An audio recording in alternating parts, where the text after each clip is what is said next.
Corona से 5वां सबसे प्रभावित देश भारत। लगातार बढ़ रहा संक्रमितों का आंकड़ा।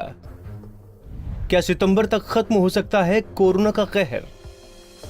पूरी दुनिया की तरह कोविड-19 महामारी का भारत में भी प्रकोप जारी है। यहां संक्रमितों का आंकड़ा लगातार बढ़ रहा है। अब हालात ये है कि भारत शनिवार को स्पेन को पीछे छोड़कर कोरोना वायरस वैश्विक महामारी से सबसे बुरी तरह से प्रभावित दुनिया का 5वां देश बन गया है। अमेरिका के जॉन्स हॉपकिंस विश्वविद्यालय के अनुसार भारत इस महामारी के मामलों की संख्या की दृष्टि से इटली और स्पेन से भी आगे निकल गया। अब अमेरिका, ब्राजील, रूस और ब्रिटेन ही इस मामले में उससे आगे हैं। हालांकि भारत में इन देशों की तुलना में कम मौतें हुई हैं। स्वास्थ्य मंत्रालय के अनुसार शनिवार को कोरोना मरीजों की संख्या बढ़कर 24,600 के पार हो गई। इस दौरान एक दिन में 9,971 नए मामले सामने आए। वहीं संक्रमण के चलते अब तक 6,929 लोगों की मौत हो गई है। हालांकि देश में कोरोना वायरस के बढ़ते प्रकोप के बीच स्वास्थ्य मंत्रालय के जन स्वास्थ्य विशेषज्ञों का दावा है कि कोविड-19 महामारी सितंबर के मध्य आसपास भारत में खत्म हो सकती है। उन्होंने इस निष्कर्ष पर पहुंचने के लिए मैथमेटिकल मॉडल पर आधारित विश्लेषण का सहारा लिया है। विश्लेषण में क्या?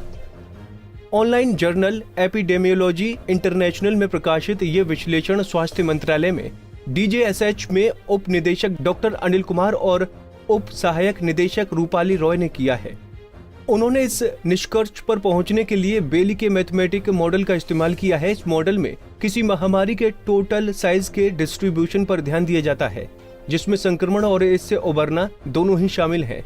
विश्लेषण के लिए निरंतर इन्फेक्शन टाइप वाले मॉडल का इस्तेमाल किया गया, जिसके मुताबिक संक्रमित व्यक्ति संक्रमण के स्रोत तब तक बने रहेंगे जब तक वो इस सर्कुलेशन से निकल नहीं जाते।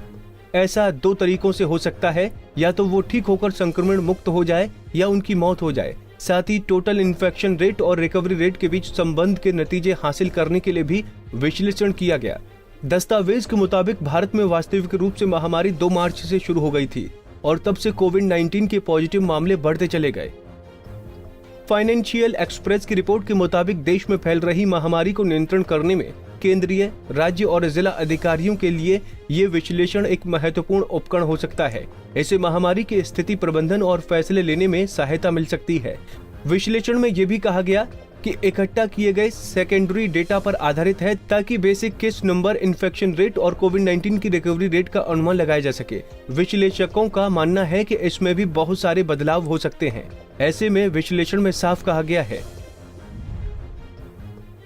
कि जब हम किसी मैथमेटिकल मॉडल को लागू करते हैं तो हम एक निश्चित अवधि के लिए कुछ कल्पना करते हैं। इसमें कुछ फैक्टर्स के प्रभाव को अनदेखा किया जा रहा है, जैसे कि पॉपुलेशन बर्थ रेट और प्राकृतिक मृत्यु दर शामिल है। प्राकृतिक आपदा, लोगों का दूसरी जगह पर जाना और महत्वपूर्ण राष्ट्रीय या अंतर्राष्ट्रीय घटनाओं का इस मॉडल पर महत्वपूर्ण प्रभाव हो सकता है।